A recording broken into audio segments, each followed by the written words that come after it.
Welcome बच्चों। हम कर रहे हैं जवाहर नवोदय विद्यालय कक्षा 6 की तैयारी। आज का हमारा टॉपिक है भाषा परीक्षण हिंदी। इस सेक्शन में बच्चों 25 नंबर का सेक्शन होता है। 20 प्रश्न आते हैं। प्रत्येक प्रश्न 1.25 अंकों का होता है। इसमें आपके टोटल 4 अनुच्छेद आएंगे और हर अनुच्छेद से 5 प्रश्न आएंगे। ठीक है, चलिए पढ़ते हैं। देखिए यहाँ पर आपको निर्देश दिए हुए हैं, तो मैं निर्देश आपको बहुत अच्छे से यहाँ पर समझा रही हूँ, आप इसको समझ लीजिए, उसके बाद अपने प्रश्नों को हल करिए। निर्देश इस खंड में 4 अनुच्छेद हैं। प्रत्येक अनुच्छेद पर 5 प्रश्न हैं। प्रत्येक अनुच्छेद को सावधानी से पढ़ें और उसके नीचे दिए गए प्रश्नों के उत्तर दें। प्रत्येक प्रश्न के लिए 4 संभावित उत्तर दिए गए हैं, जिनकी क्रम संख्या ए, बी, सी और डी है। यानी बच्चों हर प्रश्न के लिए आपके पास 4 ऑप्शन है, ए, बी, सी और डी। इनमें से केवल एक उत्तर ही सही है। सही उत्तर चुनें और अपने उत्तर को दर्शाने के लिए ओएमआर पत्रिका में प्रश्न के संगत संख्या के आगे वाले वृत्त को काला करें। ओएमआर कैसे फिल करना है बच्चों, इसका जो वीडियो है वो हम एग्जाम के कुछ दिन पहले बनाएंगे। ठीक है, चलिए स्टार्ट करते हैं। आज हम एक अनुच्छेद को सॉल्व करेंगे। चलिए, यह है हमारा अनुच्छेद 1। ये पिछले वर्षों में आए हुए अनुच्छेद हैं बच्चों, तो इसी से हमें प्रैक्टिस करनी है। फटाफट से आपको क्या करना है, जैसे ही आप इस सेक्शन पे आते हैं, सबसे पहले आपको पूरा पैराग्राफ एक रफली बहुत फास्ट स्पीड में पढ़ लेना है। उसके बाद क्वेश्चंस को पढ़ना है। यदि आपको किसी क्वेश्चन का आंसर आ रहा है तो आप तुरंत लगा लेंगे। यदि नहीं आ रहा है तो आप वापस आके उस प्रश्न के हिसाब से अनुच्छेद में ढूंढेंगे। ठीक है, चलिए मैं करके दिखाती हूँ कैसे करना। फटाफट से हम पहले से पढ़ लेते हैं। पर्यटन मनोरंजन और शैक्षिक दोनों ही होता है। इसे सदा ही शिक्षा का महत्वपूर्ण अंग माना गया है। यूरोप में किसी नवयुवक को तभी पूर्ण शिक्षित माना जाता है जब वह यूरोप के बहुत से देशों में भ्रमण कर चुका हो। प्राचीन भारत में भी हमारे ऋषि पर्यटन के महान मूल्य को समझते थे। उन्होंने इसे सबका पवित्र कार्य बना दिया कि वे भारत के विभिन्न भागों में तीर्थ स्थानों में घूमें। इससे भारतीयों में एकता की भावना को प्रोत्साहन मिला।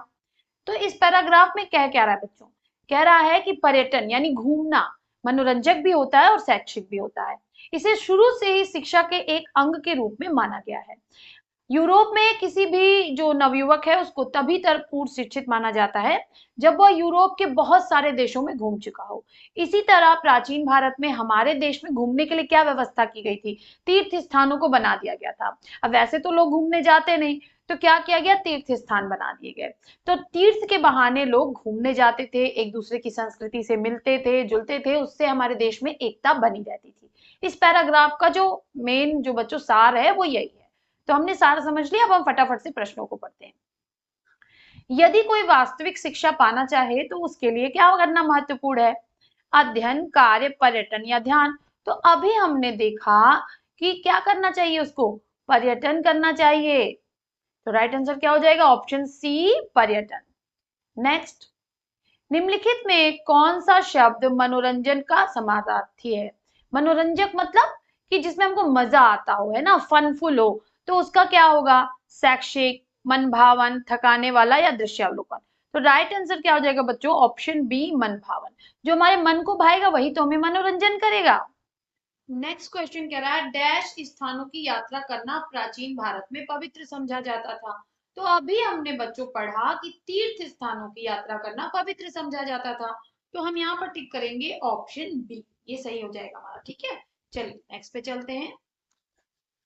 नेक्स्ट क्वेश्चन कह रहा है कि लोग यदि अधिक डैश करें तो उन्हें दूसरों के साथ एकता का अनुभव होता है।